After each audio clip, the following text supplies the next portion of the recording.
welcome to a special Video Games to the Max, episode 139, and we are joined by Mr. Daniel Anderson. Hello. Of course, I am your host, Sean Garmer. With us also, Mr. Marc Morrison. Howdy. All right. Well, Randy was going to be on here as well, but I think he had to go do something. So, of course, we are here to talk about the PlayStation meeting that just finished. Basically, guys, just a show off of the PS4 Slim that we sort of had found out about a week ago, and it is officially the PS4 Pro. $399 for the PS4 Pro. PS4 Slim is $299.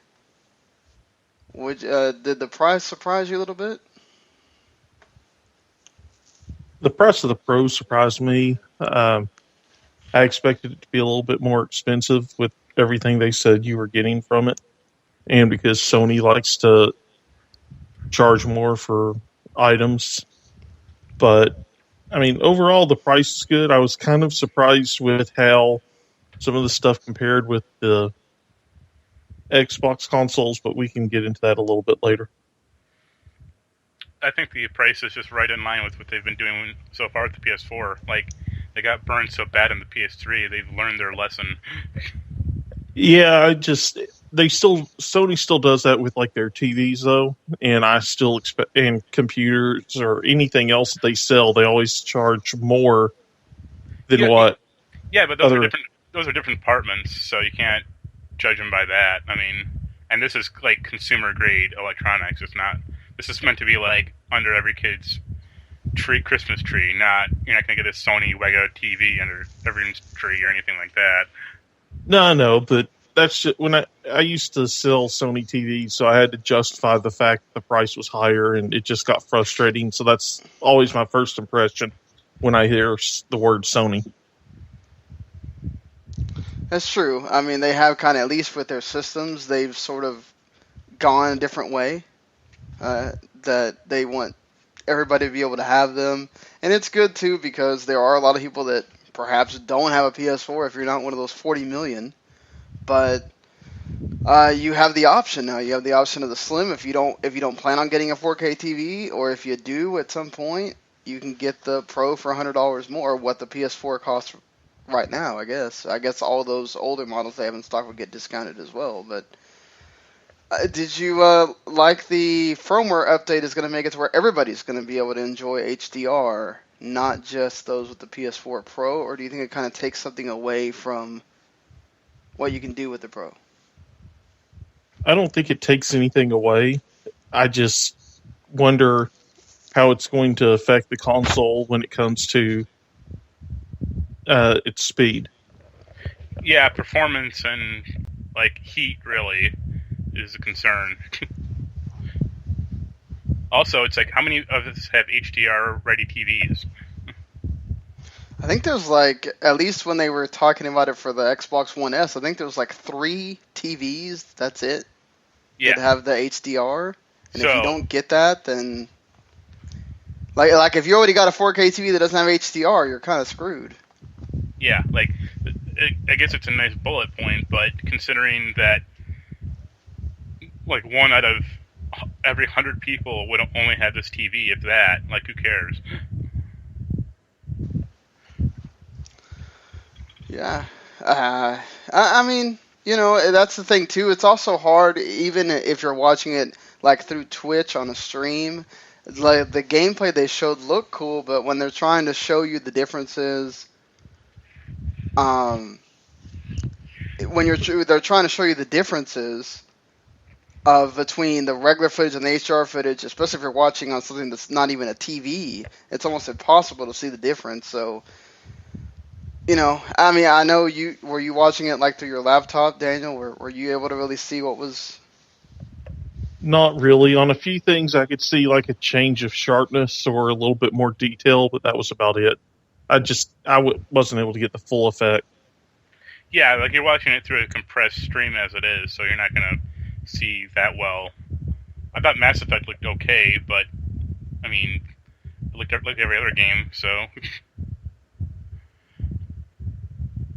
Yeah, I mean, what did you guys think of sort of what they showed of Horizon Zero Dawn and Mass Effect were like the only ones that got sort of any kind of quote unquote new footage. I really liked the Horizon Zero Dawn. You made the joke that it very convenient that the robot had handles she could grab, but I like the Horizon Zero Dawn. The Mass Effect one was really slow.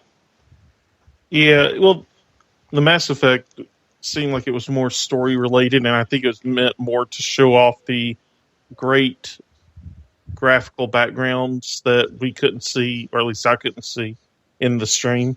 Because the way they were talking, I know that I was missing sight of stuff. It was weird when you're walking alone and then you get to that thing that deactivates, and then like all your party members like warp in behind you. I was like, where do these people come from? Yeah, is that the different like alien races, and then she starts playing with that map or whatever it is. They did make me really want Horizon Zero Dawn after watching that. Not that I didn't want it before, but that's the one where I could sort of tell the difference with the graphics and all that. What did you guys think? That's fine. I mean, I'll get that game, or I'll try to when it comes out. I mean, I think they may be building up a little too much. Like it's kind of reaching like No Man's Sky levels of hype to them. I just hope it doesn't like fall on its face like No Man's Sky did. I mean, it's an interesting game. At this point, I don't feel like it's anything groundbreaking, but hey, I could be wrong. Yeah, I don't either. I mean, that's the thing too, is that this is they promoted it big as, okay, if you really want all this stuff, you're going to pay the money to be able to play your games like this, but they also sort of didn't want to, they were very careful not to really extend what you can do with this, because I felt like, okay, you showed some Netflix stuff, but I really feel like you could have shown the potential off if, say, you had showed off some PS View, like show off a college football game in HDR or something like that, where you can really see what other uses you can have for having a TV like that, instead of just, hey, well, your games will look a little bit prettier, and your Netflix stuff that you watch is going to look a little bit better, but you know, I think they could have gone full bore and really gave you a reason to want to get this. Yeah, but that goes more into highlighting the TVs than the console in my mind. I mean, you're getting the console to play the games, not just to watch Netflix. Right, but you also have to buy that TV. True, but I don't think they want it. I'm looking at the prices of Sony HDR 4K TVs, and depending on the size, they get up there in price pretty quick. Go ahead. I got late into the stream, but did they announce that PS4 Elite controller? No, they have not. They did not announce that controller. They just showed off both consoles, both the regular controllers. Well, it has. The new controller has that light bar, but I showed you that link to that Target thing. It's like that leaked. It's a white controller with replaceable D-pad and the triggers and the bottom things and everything. It's like, why didn't they show that off also? That's weird, yeah, because that goes right into the Pro. Like if you're naming a PS4 Pro, that's another thing a Pro is going to want to use, is something like that. Especially the price is $80 compared to 360. Well, not 360, but Xbox One Elite controller, which is like $150. It's like that's a big difference. Yeah, exactly. I don't know. That seems really weird. Maybe they're a little bit. They didn't want to put too much on people or make people think that you had to have that controller with it, or that it came with it. Yeah, yeah. I mean, because they were already doing this, like Mark Cerny doing this, almost teaching you HDR 4K 101 through. I felt like I was in a class where Mark Cerny's teaching me how this is going to work. Did they announce NAC 2 yet? That's all I care about. You really want that NAC 2? Oh yeah. Oh man. I hope they don't. Just the first. I mean, I guess they could always improve on the first one, but I'm not holding my breath. I mean, anything you guys feel like needs to be said about this PlayStation thing, other than that?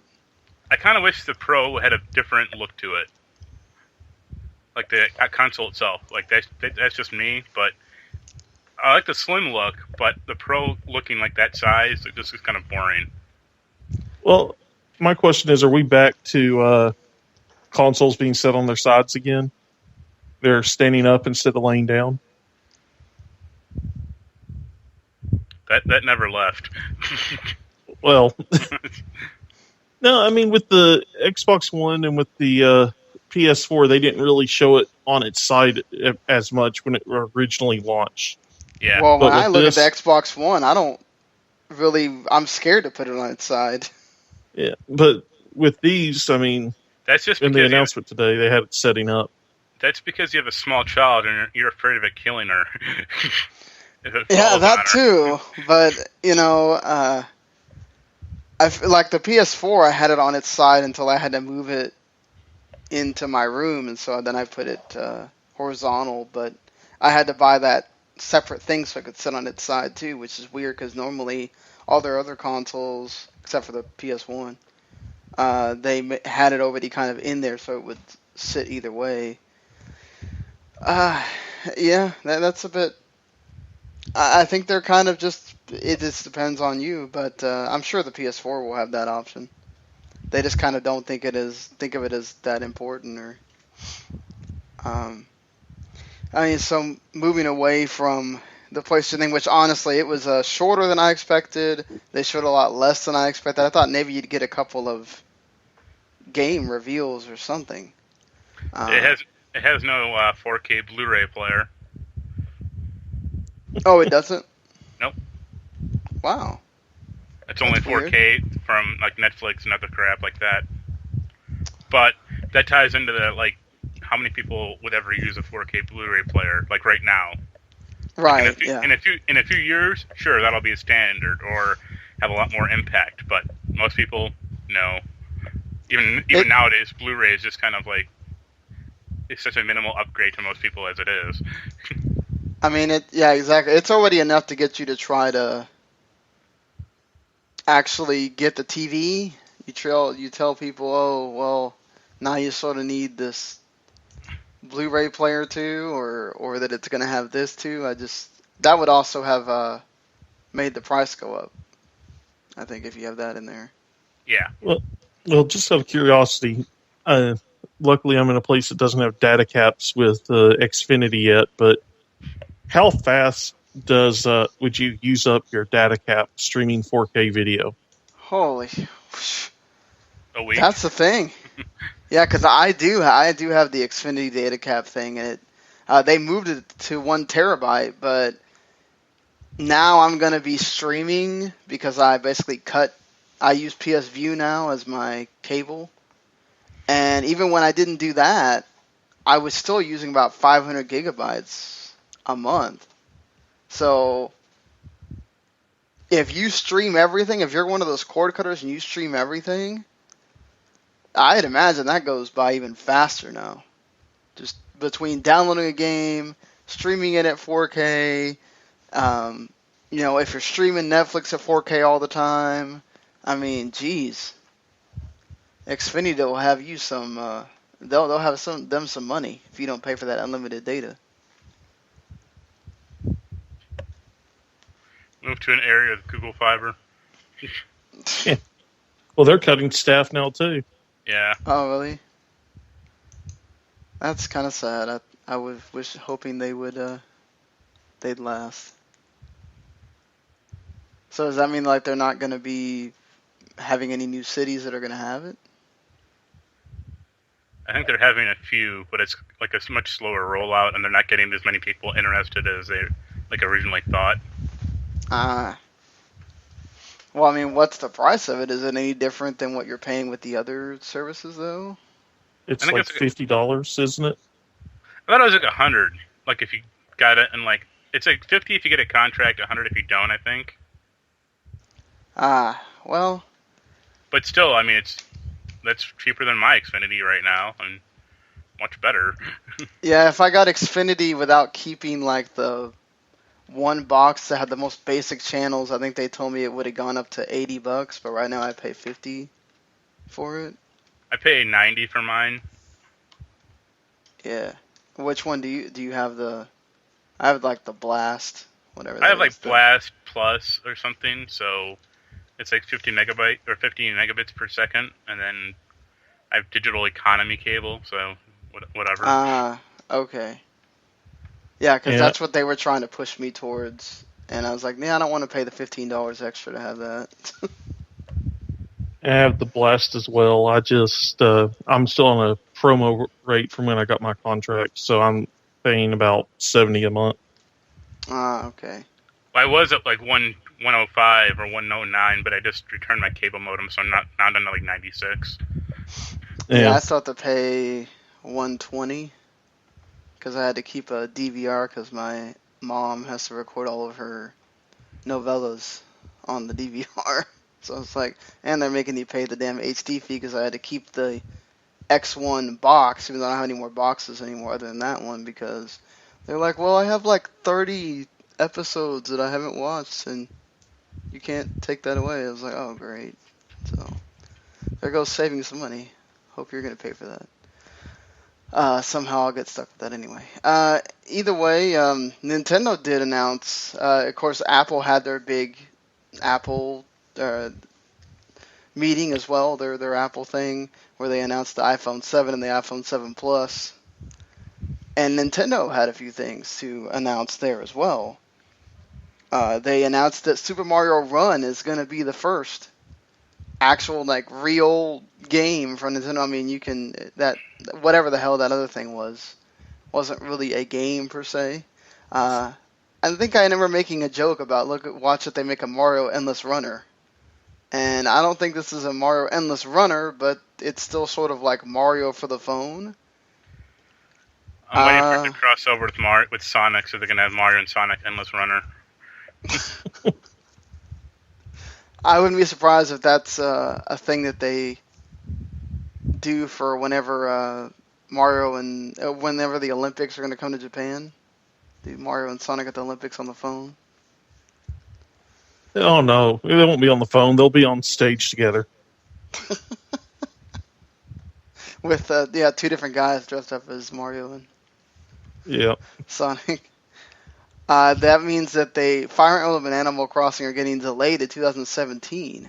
So only Mario coming out this year. That should be enough, right? I mean, just getting Mario on a phone should be like enough for people. Yeah, I think so. Even if it's not the traditional Mario that people would expect, it's still Mario on a phone. Yeah, people will buy it or download it and then pay for like the Fire Flower Pit Power Up or something like that. If there's a Karibo shoe microtransaction, I'll buy that at once. How much do you think it's going to cost, though? I'm sure it'll be free to download at first, and then there'll be various add-ons.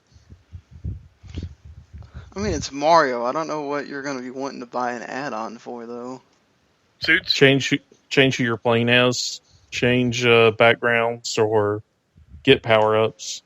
Yeah, I look at like Fire Flower suit, like the raccoon tail, stuff like that. I mean, Yeah. Okay. That's fair. Go ahead. or like buying power ups to like bypass levels, like skip the swimming level by buying the frog suit. It's like, yes, please. Get an extra level by riding, or an extra life by riding on Yoshi. There you go. And you get extra points for using Luigi. That's it. I'm sure you'll be able to use Luigi, Peach, and Toad at some point. Yeah, I can see them like making some kind of like little DLC pack or something. They're $5. You get to play with all three of them. I'd imagine they'd make extra levels and stuff like that. They could probably sell to people. So I mean, they already got people to buy in with Pokemon Go. So I'm sure. I mean, yeah, but that's pretty novel. Like, this is just going to be a runner game or something like that. So, unless Mario is running like through your camera in the world, this will just be like every other runner game in existence. I had something and I just completely blank. Oh, you played the Battlefield 1 open beta, Daniel. How was that? It's actually interesting. I enjoyed it. Only took me about 10 hours to start not completely sucking at it. How does it compare to Titanfall 2? I actually like it a little bit better. Just because you've got more options with the various vehicles, the various classes. There's still a lot of quick scoping in it, like any Battlefield game. The snipers feel like they're incredibly overpowered. But, I mean, I had fun with it. I mean, anything sort of How are the like horses? cool? Yeah. The horses are cool. Just think of the horse as a vehicle that soaks up damage, so you don't have to, and you can still run people over with the horse, or you can use the sword or the rifle. And if somebody does snipe you out of the horse, it keeps running, so you could still get the kill, but with the horse just aimlessly running off and running them over if you get too close. Okay. I mean, how are the weapons? Do they feel any different than just your regular? I mean, not really. You still got the same. I mean, you've still got somewhat automatic weapons, unless you're a sniper and then you're using just a rifle. Or a bolt action rifle, I guess I should say. It's just. I mean, I knew you'd still have various types of automatic weapons. They jump. I think they might jump a lot more, so it's a lot harder to use them accurately. But, I mean, it just has a unique feel to it that I enjoy. All right. That's good. Did they have any kind of? It was just multiplayer. Yeah, they had the conquest map and a rush map, but it was the same. There was only one map per game mode, so you got to know the map really well. But the one that we had for at least for the conquest, which is what I played mostly, I mean, it was a huge map, which was good because it gave you a lot of different areas to go. There were a lot of different things that would pop up on it. An armored train would go through the middle of the map occasionally with people in it, just blowing stuff up left and right. Sony has announced that they are aggressively going to go into mobile gaming after Pokemon Go made them realize that there's money to be made. What properties do they have would translate over to mobile that well? They can make an endless Crash runner, or No. right? I mean, if Mario can do it, then Yeah, but Mario's popular. Yeah, And Mario's been around for 25 years and hasn't stopped. and True. Nintendo owns Mario. Yeah, that's another thing. I'm That too trying will to. be a mobile game. They did make a God of War mobile game at one point, so I guess for better mobile phones, you can make a God of War game. I don't want to play a God of War game on a phone. I don't want to play a God of War game, period, really, but especially not on a phone. Maybe a infamous game, augmented reality, where you go around and you're a character with powers and you can fight other people on the street that have powers. I was gonna say that's what Kazurai said. He really did want to put AR in the games. So, I mean, that's a good idea right there. Um, Aside from that, though, I cannot imagine anything, Uncharted, Last of Us, that kind of thing for a phone. Temple Run Uncharted.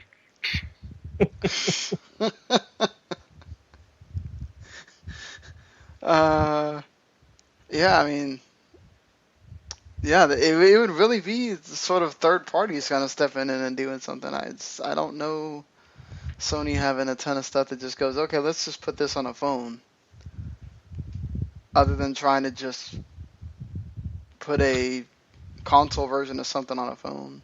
I could see them trying to do like an Until Dawn thing on a phone. Like that might be cool, kind of cool. That would probably scare some people. I could see that. Like The Room like type of game or something, but kind of about it. What do you guys think about Titanfall 2 being excluded from the EA Access thing? I mean, EA's kind of made all their games available to that, and they just... It's not their game. They're only publishing it. Yeah. I probably they probably wanted some kind of extra incentive for it, and EA was like, nope, because it's not on both consoles. So, But you know what? If the player pool crashes like the original one was, watch for it magically to appear on Access. Yeah. Yeah, not going to be on their Origin thing either. So, I mean, of all the like 5 people that play on Origin, I don't know why you would, but if you do, I guess.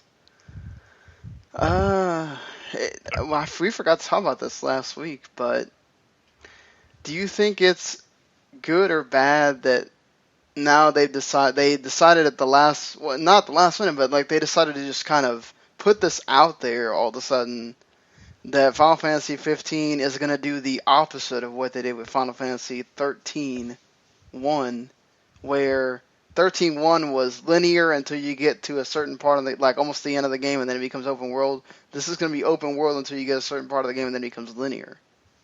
Does that make it any better for you than? Aren't most of them like that though? Final Fantasies? Yeah. I mean, other than 13-1, 13-2 was just completely open world the entire time. That's what I meant. Like, aren't most of them open world to an extent, and then they get more linear as they kind of go on? I guess, but I always remember the older ones sort of being more linear. Well, like 7 was pretty open to a point, and then right.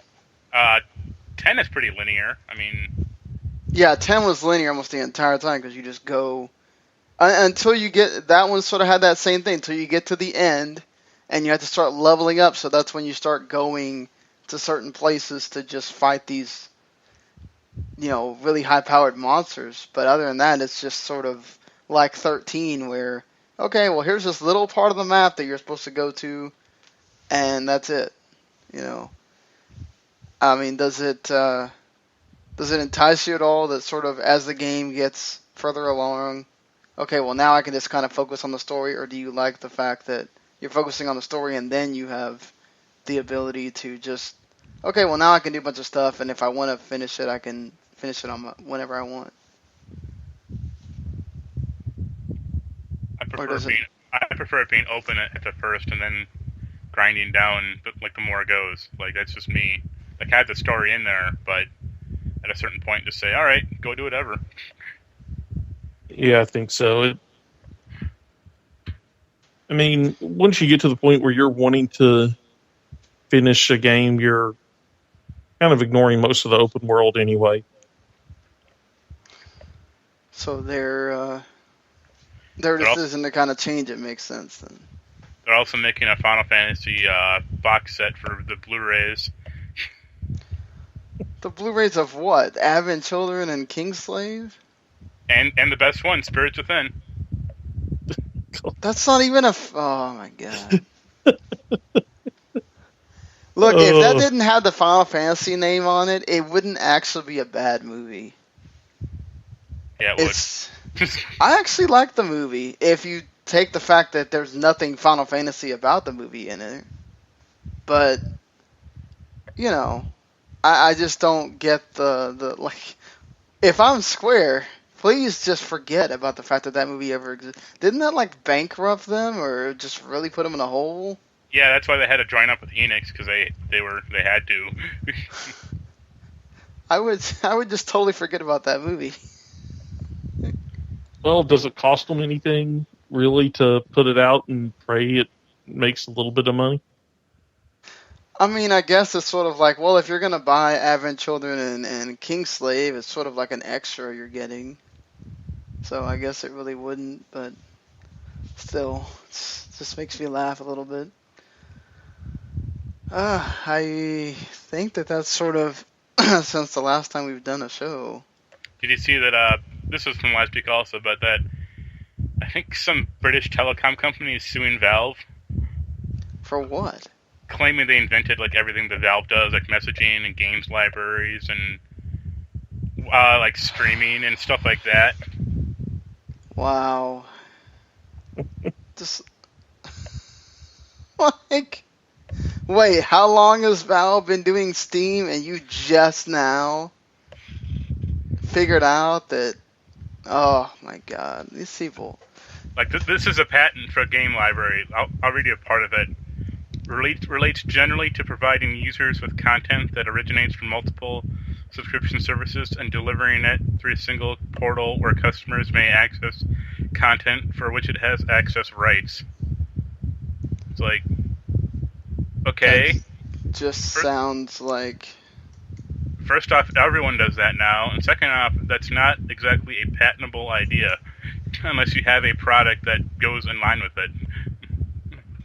Right. And they don't. Oh, Batman Arkham Collection or whatever is coming out October 21st. Everybody run to the store to buy that. Yeah, they put out like a new comparison trailer, and it still looked not great. How many times are you guys gonna do this and watch it get delayed again? Like, oh, you didn't like this? Oh, crap. Well, we're gonna have to delay it again. Just, I don't know. Sometimes, you know, I mean, you got the Bioshock collection coming out, you got the Dead Rising 4 collection coming out. And those look good. I don't know why you can't do that with Batman. Because there's only one good Batman game. I wouldn't go that far. So you're saying that one of those is not good, the Arkham City, or? Arkham City is not. I mean, it's okay, but it's not great. I don't think. Like the Arkham Asylum is clearly the best one still. I agree with that. I like Asylum a little bit more. Do you have a preference, Daniel? Just depends. I mean, Asylum was more closed in, meant to make you feel more trapped. City gave you more stuff to do, and you had more villains that you'd encounter. You'd see more background stuff, but it wasn't as you versus... It didn't feel you versus the world like they really wanted it to. I just didn't like City because of how the city was designed, like that stupid U shape. That was very annoying to get around. No, that's true. Yeah, I just stopped doing the Riddler mission things after a while because I was like, this is too much work. Yeah, I will say Arkham Knight would have been good if they had trimmed back the tank issues.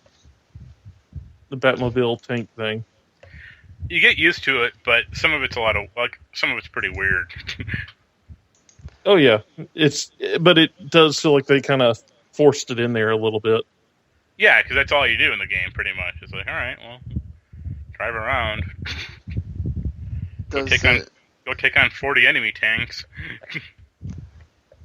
It's still weird that they wouldn't have just included that game in there, though. Probably size problem. I mean, that's probably a pretty large game. I know it is on Steam anyway, so unless you want to like pack it in with 2 Blu-rays. Oh, okay. Yeah, to put all 3 of them on there would have been difficult. Yeah, I could see what you're saying.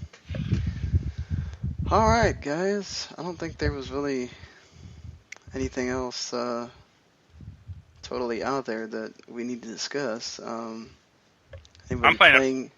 Go on. Anybody, anything else on World of Warcraft Legion or? I got up to 110 last night at like 4 a.m. And now the game really begins. So, any of the content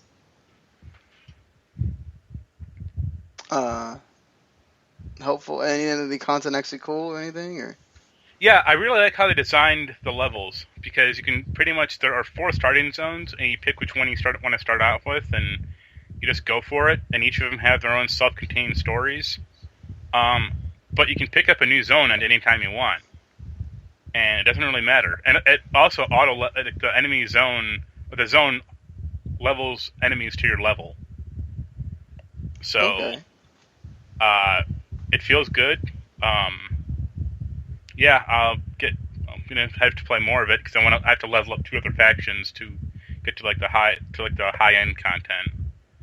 And the only problem with the game really is the amount of time sinks there are, because you have to do research missions, and it's like, to research the next level of my guild hall, it's 7 days.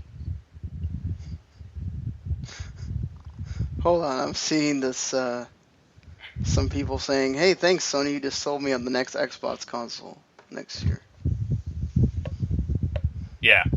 Is that how you? Does that make you? Yeah, I was like, what do you think about that? Sort of just, if this is what this thing is, what is the Scorpio going to be? $900. I don't think they'll go quite that far, but I think you'll probably end up paying $500 for it. They'll have Kinect 3.0. Oh, please don't have anything with Kinect. This one actually works. It's still required to use the console. Huh. Let's hope not. The thing I saw the thing that struck me about the PS Pro or PS4 Pro, it doesn't. They say, I mean, the only thing that that really separates it from the Xbox One Slim is the doubling the doubling the processor speed to make everything smoother. That's really, you're just paying for an updated processor. Yeah, because everything else was getting put into just the regular PS4. Yeah, I mean, the 4K support's getting backwards compatible or forward compatible, whatever they want to call it. So really, the only thing you're getting new is a faster processor. And it's basically, is that worth $100 for you, I guess? I mean, and then you add on, they talked about how it would be better for virtual reality, but they didn't really, they said they were showing it, but how could you really tell? Yeah, I mean, I don't think they showed hardly any. That's another thing, too. I thought this would really be a sort of a showcase thing for VR, and they didn't. To be fair, I mean, you do have Tokyo Game Show and Paris Games Week and all that stuff coming up. Yeah, but no one cares about that stuff. Well, I mean, if they chose to kind of section this stuff out, like they don't want to do it all here, I can kind of understand. I think the problem with VR is just hard to see on a stream or at a conference like that. You don't want to see Andrew House wearing a stupid helmet. Now, what I'd like to know is, like, say that, are you going to be able to, like, watch Netflix with the VR helmet? Like, could you put that on, sit down, and have Netflix going? From what I heard, yes. I mean, basically what that's doing is that's getting you a 4K TV then, depending on the resolution of it. I don't think it's going to be 4K by itself. Well, I mean, it depends on the resolution, but the way they were talking about it kind of makes it sound like it's going to be better than just high def. Yeah, that wouldn't surprise me if it was. Just, I wonder if it's really going to be 4K or if we're going to get like really close to it Now if they can. That could be good for people that have to share TVs, though. Yeah, that would be great. You could just sit in your VR thing and be immersed in Netflix. I mean, I don't know how comfortable it would be to like lay on your bed or sit on your couch and have that thing on. Or if not Netflix, maybe watch a football game. Hey, if PS View worked with that, I think that would be cool. I mean, just basically have almost surround sound on your head. But, I mean, these are questions that we have about something that's coming out in, what, a month and a half? Yeah. And we don't have answers for it yet. It's true. Yeah, they are supposed to release some kind of demo disc that has like 8 vertical slices on it with your PSVR. So at least you'll get to know what some of the games are like and everything. Well, I also think too, like what Mark was saying, is that you don't want Andrew House doing that. Sony really wants to encourage you not to stand up while you play. They want you to sit down. So Andrew House would have to be standing up playing, and a lot of people won't get the idea that you're supposed to be sitting down. A lot of people will be like, oh, I don't have all this room in my house to be able to walk around and play this, and could turn people off. The only thing I've other been playing is something called Redout on Steam. What's that? It's like a Wipeout game. Okay. It's a lot of fun. It's like Extreme G or something like that, like a futuristic racer. It's really fast and really hard. Nice. Like, I can't beat the second race. Damn. It's also bringing my computer to its knees. Oh, that's never good. There's no setting. They're all at their lowest. Yeesh. So anything you're playing, Daniel? Just been playing the Battlefield 1 beta. Once that's over today, I don't know what I'll move on to. Either back to No Man's Sky or maybe I'll finally break out Bloodborne. I've had it since Christmas and I still haven't opened it up because I never have time to play it when my kids aren't around. Yeah, I can see that. Probably not the best thing, but I know you sort of did a review for No Man's Sky. Mark talked about it. He kind of had that same feeling of people just had high expectations for it. Yeah, I mean, when you have entire Reddits dedicated to forming clans on No Man's Sky, and then the creators saying, hey, don't do this, you're not going to be able to do what you're wanting, and people keep doing it anyway, I don't know what else you can do as a developer other than to tell people, no, you won't be able to do this. But should they feel lied to, though, if they got the impression that they were going to be able to, or felt like he might have said that, and then you I mean, that to me, that's just something that people hear what they want to hear, and they don't want to hear anything saying differently. Also, people have been lied to about games before, so what does this matter? Yeah. I've just never seen this mass amount of people wanting to, do a refund. Well, I can understand actually allowing it.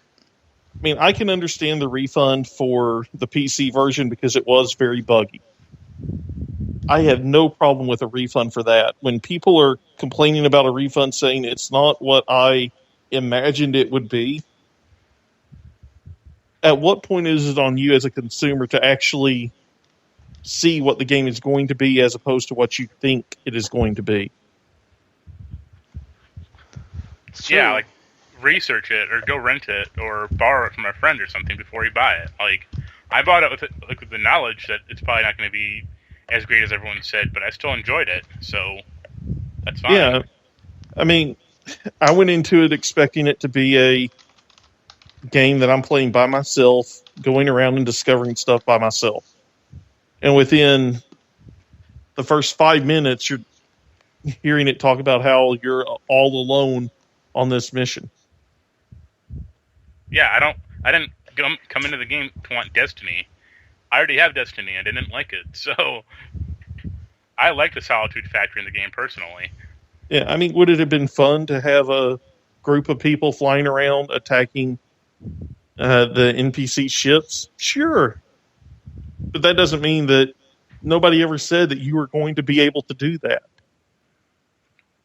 It's just what people assumed they would be able to do. Even when they were told they wouldn't be able to, they still kept assuming they would. Yeah, it's it doesn't. I can understand people being upset about that stuff, but that's what happens when you assume, you know. But the thing is, what sucks is that he's having to pay for that. Like, you know, Hello Games and Sony and everybody are having to give refunds because somehow this justifies you getting a refund because you assume something. And, you know, I don't know. I feel like I get that that's sort of what at times what a refund is supposed to be. But couldn't you do that for every game then? If you're giving them refunds for this? That's what kind of happens on Steam right now. I mean, because of their refund policy, it's like a lot of people. I think it was Firewatch came out and people beat it under 2 hours and then refunded it. Wow. I mean, my thing is, if you were not given a refund for Aliens Colonial Marines, why should you get a refund for a game that actually works? That's another game that people got lied to about. I mean, hell, there's a class action suit about that game. And I would say that was definitely lied to about the game, as opposed to people just taking what they wanted to hear and saying and ignoring anything else. The biggest game I remember doing that was something called Time Shift about 10 years ago, because they released a demo for the game and I played it and enjoyed it, and then they completely reconfigured the game. Like, they basically rebooted it, and the final game had nothing to do with the demo. And I was like, wow, what happened? Yeah. Well, that also happens. People just, the demo, they see things in the demo and they change it. I mean... No, but the entire game was, like, different. That was the thing. Like, they rebuilt it completely. It's like... Wow. Alright. And they took the demo down, because... because people started getting upset. Yeah.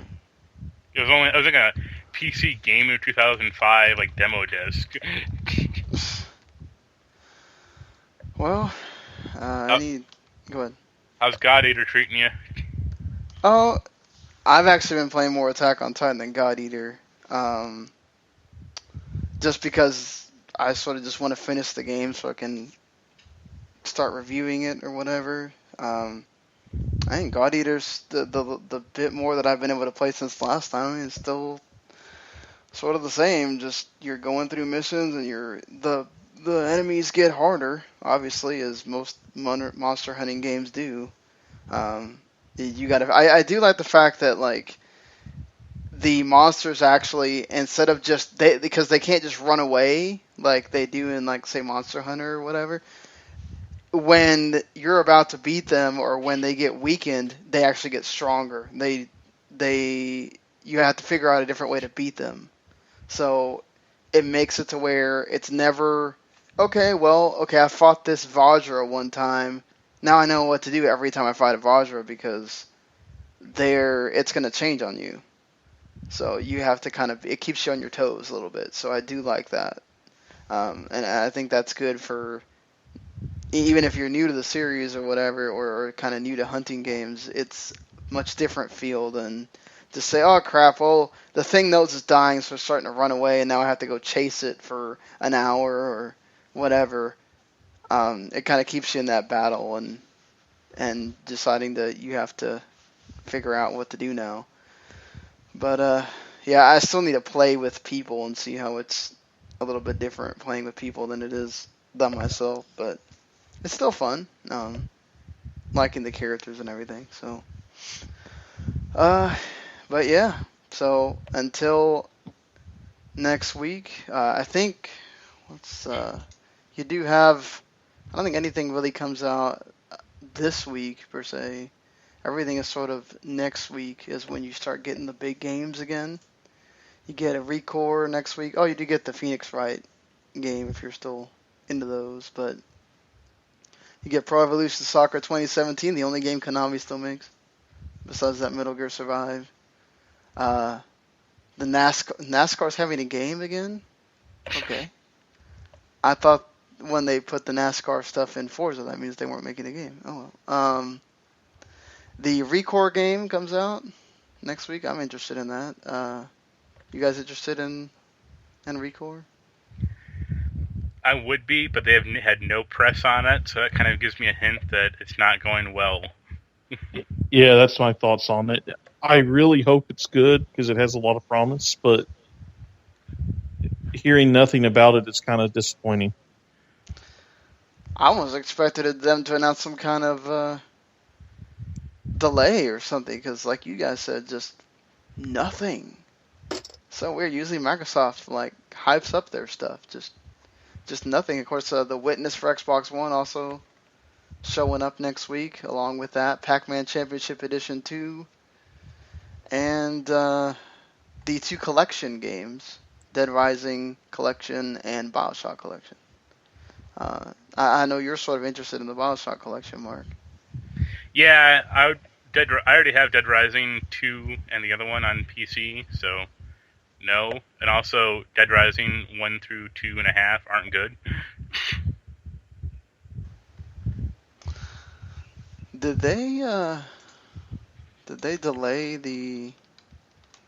I'm surprised I'm not even seeing the Elder Scrolls Remastered thing on here. Did they delay it, or...? I think that's later. I think that's November.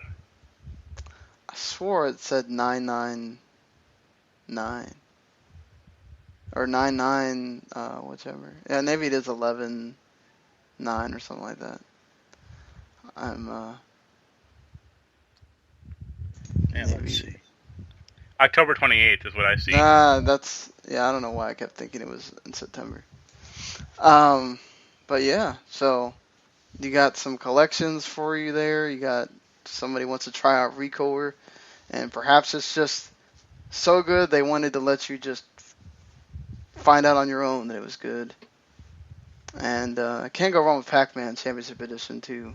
The first one was freaking awesome. So, but all right, guy, go ahead. Hopefully it includes Pac-Man World Party.